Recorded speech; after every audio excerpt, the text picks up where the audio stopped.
My name is Daisy, and I'm 62 years old.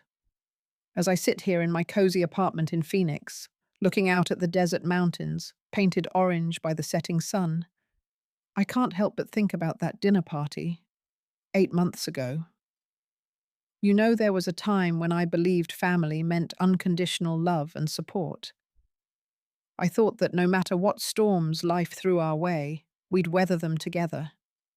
But sometimes the people closest to us can deliver the most devastating blows with just a few carelessly chosen words.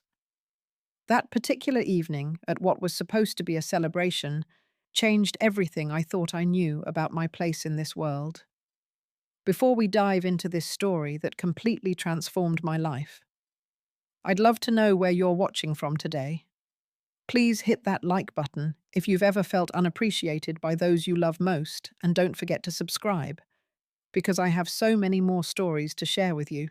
Now, let me take you back to that night when everything fell apart and how it ultimately led me to find myself again. Let me paint you a picture of who I was before that terrible night. For 35 beautiful years, I was married to my high school sweetheart, Frank. We weren't wealthy by any means, but we had something precious in our little two-bedroom house in suburban Ohio. Frank worked at the local manufacturing plant, and I spent my days as a secretary at the elementary school. We raised our daughter Sarah in that house, filling it with laughter, home-cooked meals, and the kind of love that makes a house feel like a sanctuary. Frank and I had our routines. Saturday mornings were for pancakes and crossword puzzles.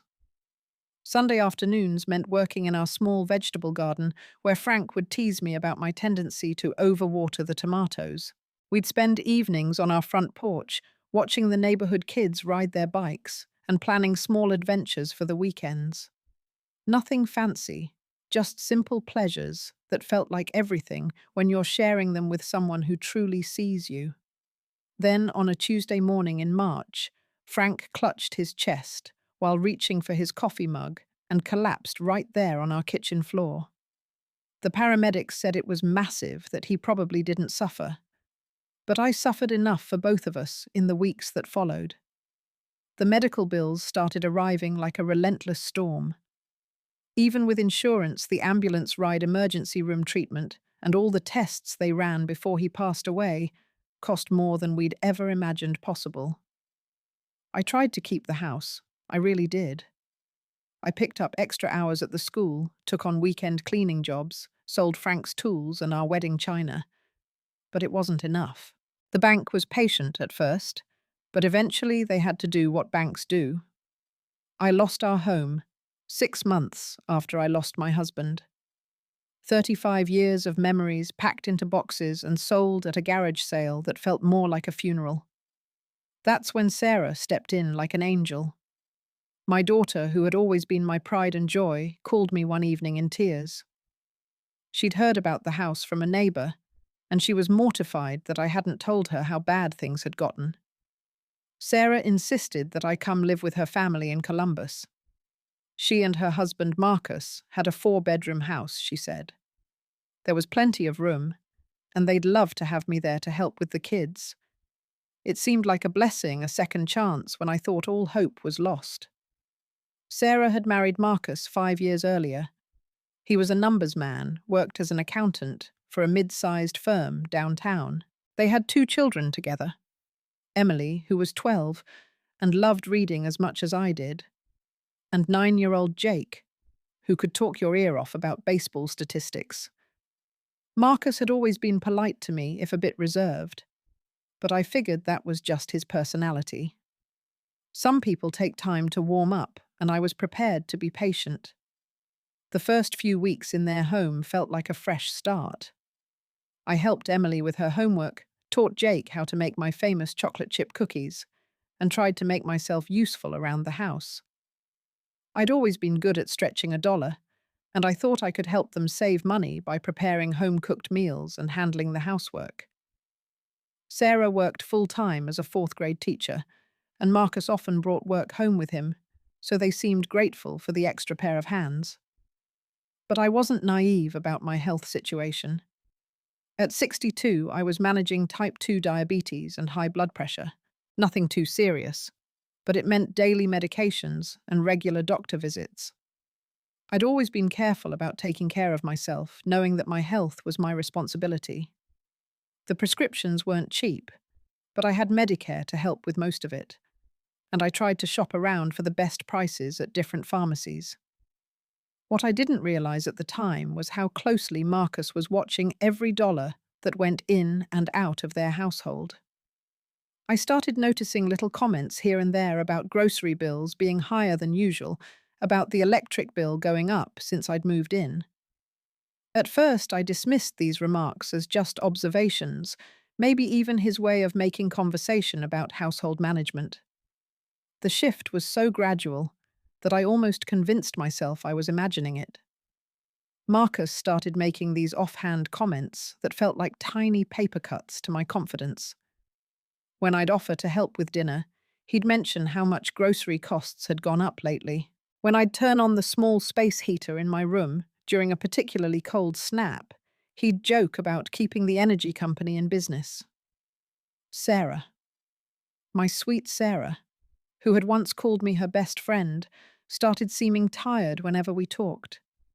Our conversation, which used to flow like water, became stilted and brief. She'd come home from work, ask about her kids, grab a quick dinner, and disappear into her bedroom with stacks of papers to grade. The easy intimacy we'd shared when she was growing up felt like it was slipping away, and I couldn't figure out what I was doing wrong. I threw myself into being helpful. I started getting up earlier to pack the kids' lunches, making sure their school clothes were laid out perfectly. I'd have coffee ready when Sarah stumbled downstairs, rushing to get ready for work. On weekends, I'd deep clean the bathrooms, organize closets, anything I could think of to prove that I was earning my place in their home. But it was never enough. Marcus would walk through the house after I'd spent hours cleaning and point out a spot I'd missed on the kitchen counter, or mention that the lawn really needed attention. These weren't cruel comments exactly, but they felt designed to remind me that I was a guest in their space, one who needed to constantly justify her presence. The incident with my medications was the first real crack in the facade we'd all been maintaining. I'd gone to pick up my monthly prescriptions, and even with my Medicare coverage, the total came to almost $200. When Marcus saw the receipt on the kitchen counter later that evening, his face went through a series of expressions that I'll never forget. $200, he said, holding up the receipt like it was evidence in a criminal trial. Daisy, that's more than our car payment. Sarah looked up from her laptop where she'd been working on lesson plans. I could see the stress lines around her eyes, the way her shoulders tensed whenever money became the topic of conversation. Mum's prescriptions are necessary, Marcus. It's not like she's buying luxury items. I'm not saying they're not necessary, Marcus replied, but his tone suggested otherwise. I'm just saying it's a lot of money every month. Maybe there are generic options or something. I felt my cheeks burn with embarrassment.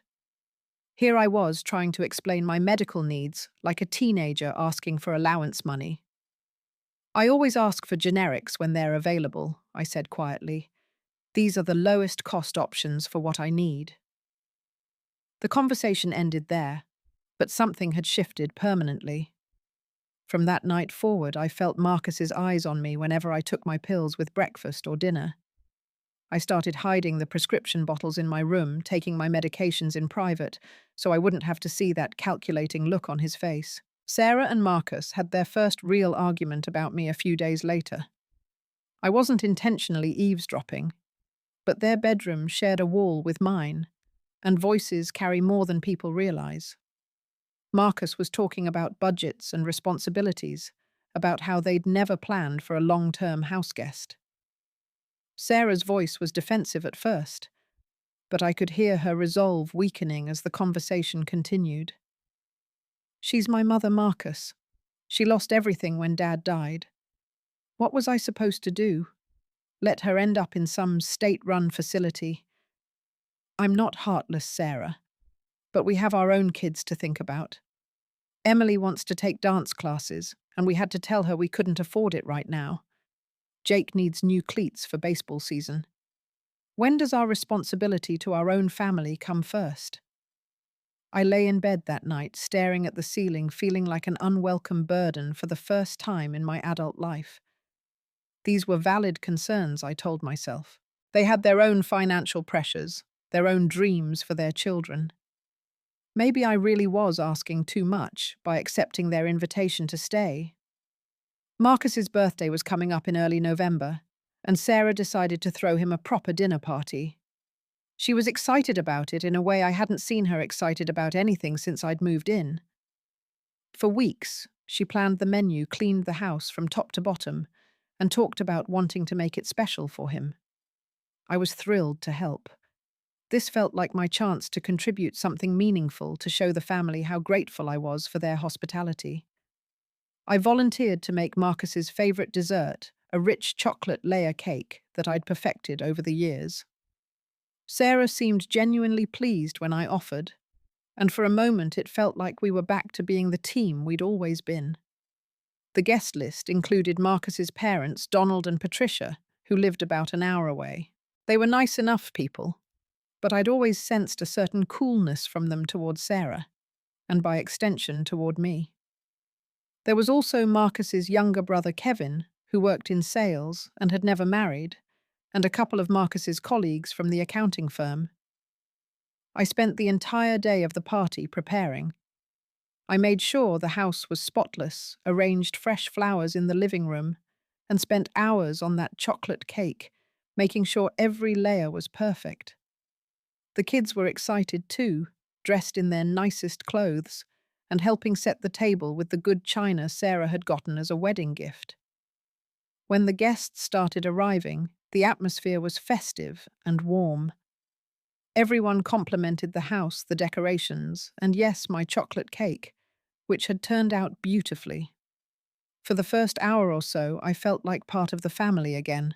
I chatted with Patricia about her garden, listened to Kevin's stories about his latest business trip, and helped Sarah serve drinks and appetizers. But as the evening progressed and the wine flowed more freely, I started noticing changes in Marcus's demeanor. He'd always been a different person when he drank, more talkative, but also more sharp-edged. The comments started small little jokes about the full house they were running these days, mentions of how much busier and more expensive everything had become lately. His parents picked up on the thread immediately. Patricia made a comment about how challenging it must be to adjust to having multiple generations under one roof. Donald nodded sagely and launched into a story about his own elderly father, who had become quite the handful in his final years. The subtext was clear, and I felt my stomach starting to knot with anxiety. Kevin, perhaps trying to lighten the mood, started talking about the benefits of assisted living facilities these days, how they'd become much nicer and more affordable than they used to be. "It's really like a cruise ship experience now," he said, with the enthusiasm of someone who'd clearly never considered actually living in one. "All your meals, prepared activities, planned for you, medical care, right on site." I tried to participate in the conversation, to laugh along with the jokes and contribute to the discussions, but I could feel myself becoming more and more invisible as the evening wore on.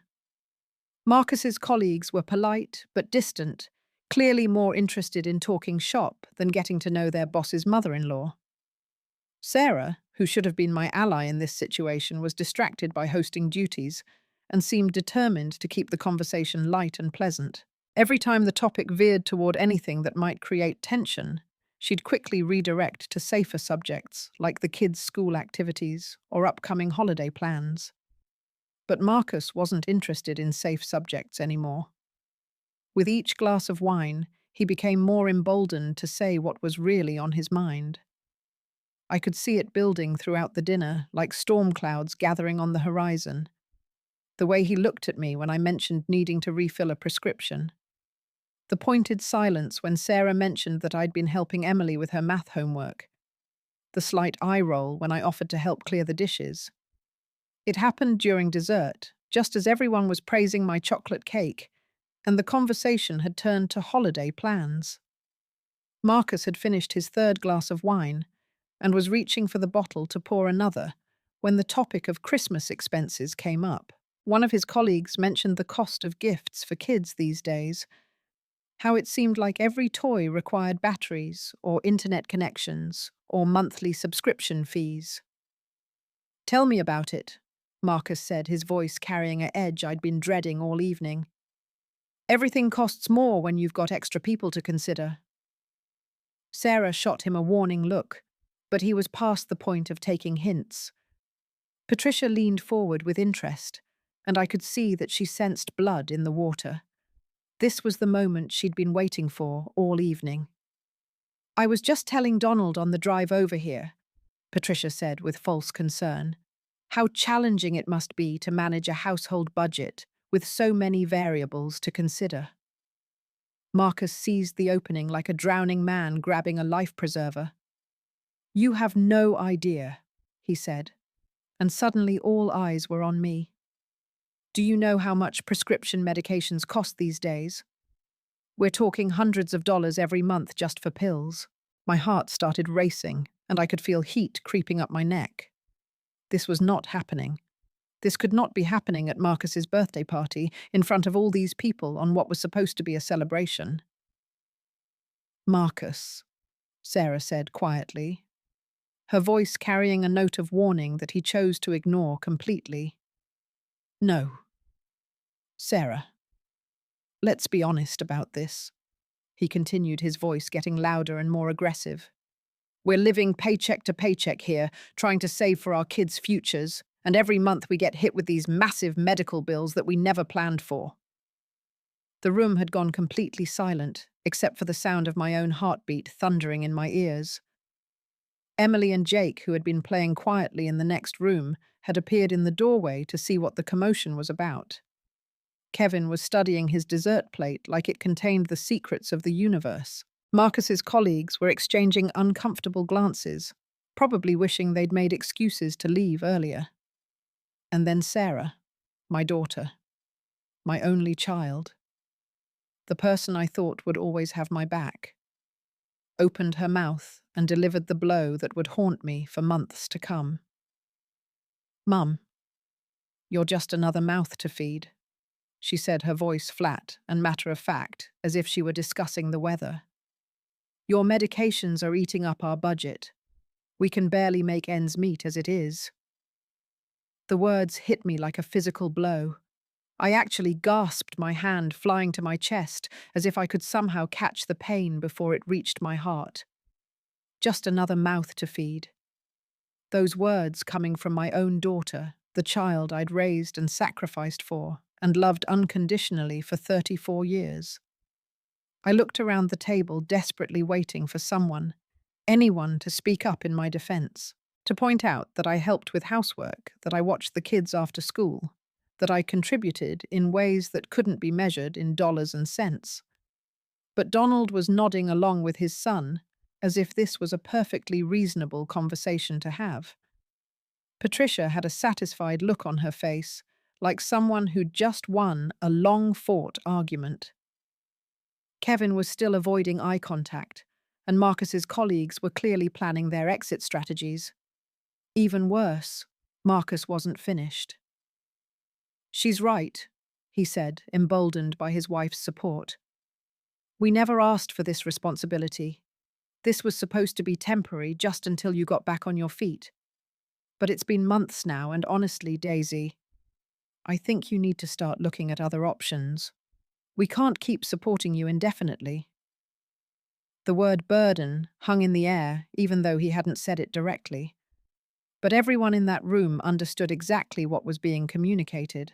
I was a financial liability, an unwanted obligation, a problem that needed to be solved. I somehow managed to mumble an excuse about not feeling well and fled to my bedroom, leaving behind a table full of people who continued eating my chocolate cake as if nothing had happened. As I closed the door behind me, I could hear the conversation resuming, Marcus's voice already moving on to lighter topics, as if he hadn't just destroyed what was left of my family relationships. I spent that night sitting on the edge of my bed, fully dressed, staring at the small collection of belongings that represented my entire life. A few changes of clothes, some photographs, my medications, and a small jewelry box that contained my wedding ring and a few other pieces that had survived the garage sale after Frank's death. For the first time since Frank died, I felt truly alone in the world. Not just lonely, but genuinely alone with nowhere to go and no one to turn to. My daughter had made it clear that I was unwelcome in her home, and every day I stayed was apparently causing financial hardship for her family. The people who were supposed to love me unconditionally had just told me in front of strangers that I was nothing more than an expensive inconvenience. The next morning, Sarah knocked on my door around 7:30, just as she was getting ready to leave for work. She looked tired and a little hungover, but there was also something in her expression that might have been regret. Or maybe I was just hoping to see regret because the alternative was too painful to accept. "Mum," she said softly, "about last night. Marcus had too much to whine. We both did. Things got said that maybe shouldn't have been said in front of everyone like that." I noticed she wasn't apologizing for what was said, only for saying it publicly. The distinction felt important, like the difference between being sorry for hurting someone and being sorry for getting caught hurting someone. "It's fine, sweetheart," I heard myself saying, even though it wasn't fine at all. "I understand you're under a lot of pressure." But as soon as she left for work and Marcus had departed for his office, I started making phone calls. The first was to my insurance company to understand exactly what benefits I was entitled to and what my options might be. The second was to a lawyer I found in the phone book, someone who specialized in elder law and estate planning. It turned out that I had more resources than I'd realized. Frank's life insurance policy, which had gone entirely to pay off our debts and medical bills, wasn't my only asset. My wedding ring, which featured a 2-carat diamond that had been his grandmother's, was worth more than I'd imagined. The few pieces of jewelry I'd managed to keep from the garage sale, including a pearl necklace that had been my mother's, had significant value. Over the next several days, while Sarah was at work and Marcus was at the office, I quietly began liquidating everything I owned. The ring alone brought in $8,000 from a jewelry buyer downtown. The pearls, a gold bracelet, and a few other small items brought the total to just over $15,000. It wasn't a fortune, but it was enough to give me choices, something I hadn't had since Frank's death. I also made another phone call, one that would change the direction of my entire life. Linda Martinez had been my closest friend during high school before she'd moved to Arizona after graduation. We'd kept in touch sporadically over the years, exchanging Christmas cards and the occasional phone call when one of us hit a major life milestone. Linda had lost her husband 3 years earlier, and during one of our conversations after Frank's death, she'd mentioned how lonely the house felt. "If you ever want a change of scenery, Bern," she'd said at the time, "I've got plenty of room out here in the desert. The cost of living is reasonable, and the weather might be good for your joints." I'd filed that conversation away in the back of my mind, never thinking I'd actually need to take her up on the offer. But now, sitting in my daughter's guest room feeling like an unwelcome burden, Linda's invitation felt like a lifeline. When I called her, she was delighted to hear from me.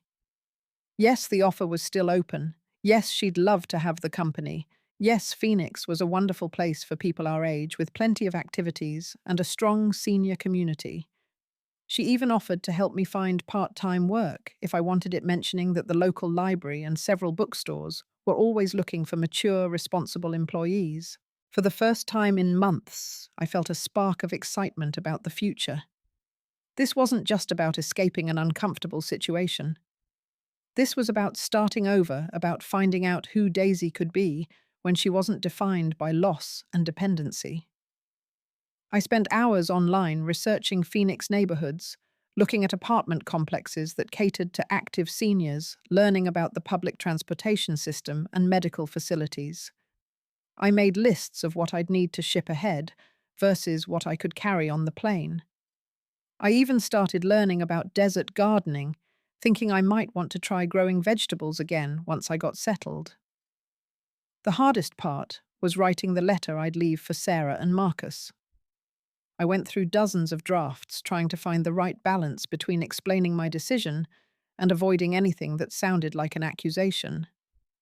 In the end, I kept it simple and direct, the way Frank always said difficult conversations should be handled. I explained that I'd found a place to live where I could be independent and self-sufficient. I thanked them for opening their home to me during a difficult period. I left $500 on the kitchen counter money I calculated as fair payment for room and board during my final month in their house. What I didn't include in the letter was any mention of that dinner party, any reference to feeling unwelcome, any hint of the pain that Marcus's words and Sarah's agreement had caused me. I wanted to leave with dignity intact, theirs and mine. Moving day arrived on a Tuesday in early December. Sarah and Marcus had both left for work as usual, and Emily and Jake were at school. I'd arranged for a small moving company to pick up the few boxes I was shipping to Arizona, mostly clothes and photographs that I couldn't bear to part with. The rest of my belongings, what little remained of a lifetime of accumulation, fit into 2 large suitcases.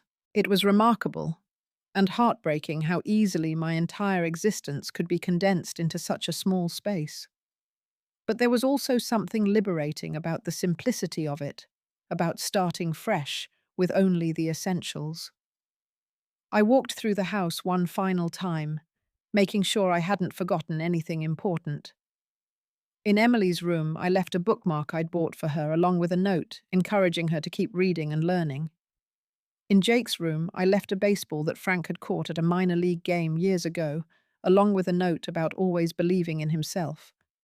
The hardest part was leaving without saying goodbye in person. But I knew that if I saw their faces, if Emily asked me why I was leaving, or Jake wondered when I'd be back, I might lose my resolve. This had to be a clean break for everyone's sake.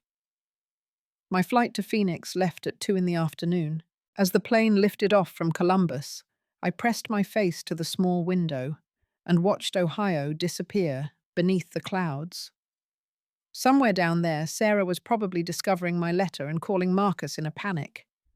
They were probably shocked, maybe even hurt that I'd left without giving them a chance to discuss alternatives.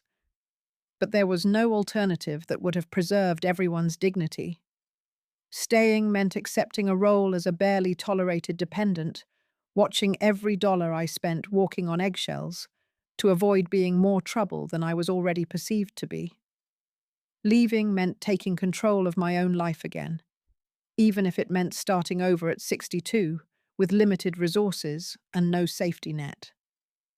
Linda was waiting for me at Sky Harbor Airport with a huge smile and a "Welcome to Arizona" sign she'd made herself. Seeing her face older now, but still radiating the warmth and humor I remembered from high school, I felt something I hadn't experienced in months, genuine joy. "Daisy Matthews," she said, wrapping me in a hug that smelled like desert flowers and possibility. "You look exactly the same, just with better hair." As we drove through Phoenix toward her neighborhood, Linda chatted about everything I'd need to know. Which grocery stores had the best prices, where the nearest medical facilities were located, what activities might interest me. She'd already signed us up for a senior water aerobics class at the community center, and she'd spoken to her book club about getting me involved. "I hope you don't mind," she said as we pulled into her driveway, "but I may have been a little boastful about your chocolate chip cookies. The ladies are expecting a demonstration soon." For the first time in months, I threw back my head and laughed. Really laughed, the kind that comes from deep in your belly and feels like a release of pressure you didn't know you'd been carrying. Sarah called my new phone number 3 hours later. Linda had tactfully disappeared into her garden to give me privacy for what she clearly recognized would be a difficult conversation. "Mum," What have you done? Sarah's voice was thick with tears and confusion. We came home and found your letter, and your room is completely empty. I don't understand. Why didn't you talk to us about this? I took a deep breath, looking out at Linda's backyard, where hummingbirds were visiting a feeder hanging from a mesquite tree. Sarah, honey, I needed to make a change. I found a place where I can be independent and take care of myself. But we never asked you to leave. Yes, things have been stressful, and maybe Marcus said some things he shouldn't have said. But we never wanted you to move across the country. The conversation continued for nearly an hour, with Sarah alternating between tears and anger, demanding that I reconsider, insisting that we could work things out. Marcus got on the phone at one point, his voice subdued and apologetic, admitting that he'd handled things poorly and asking me to come back so we could start fresh. But I held firm. This wasn't about punishment or spite. This was about self-respect and the recognition that some words once spoken change relationships permanently. I couldn't go back to being the person who worried about whether her prescription costs were causing resentment, who felt like she had to earn her place at the dinner table every single day. 8 months later, as I prepare to end this story, I want you to understand that this isn't a tale of revenge or bitterness. It's a story about discovering that sometimes the most loving thing you can do for your family is to free them from feeling obligated to care for you, especially when that obligation breeds resentment. My life in Phoenix has been a revelation. Linda and I have become roommates in the truest sense, sharing expenses and household duties, and creating a home that works for both of us. She's dealing with her own health challenges, arthritis, and the beginning stages of osteoporosis, while I manage my diabetes and blood pressure. We support each other without keeping score, without anyone feeling like a burden.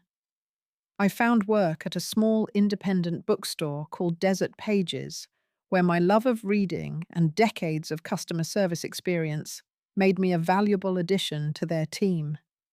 It's only part-time, just enough to supplement my social security and give me purpose without overwhelming my retirement years. My co-workers are a mix of college students and other semi-retired folks, and we've created our own little community within the larger one. The health benefits of leaving that stressful situation became apparent within weeks. My blood pressure stabilized, requiring lower doses of medication.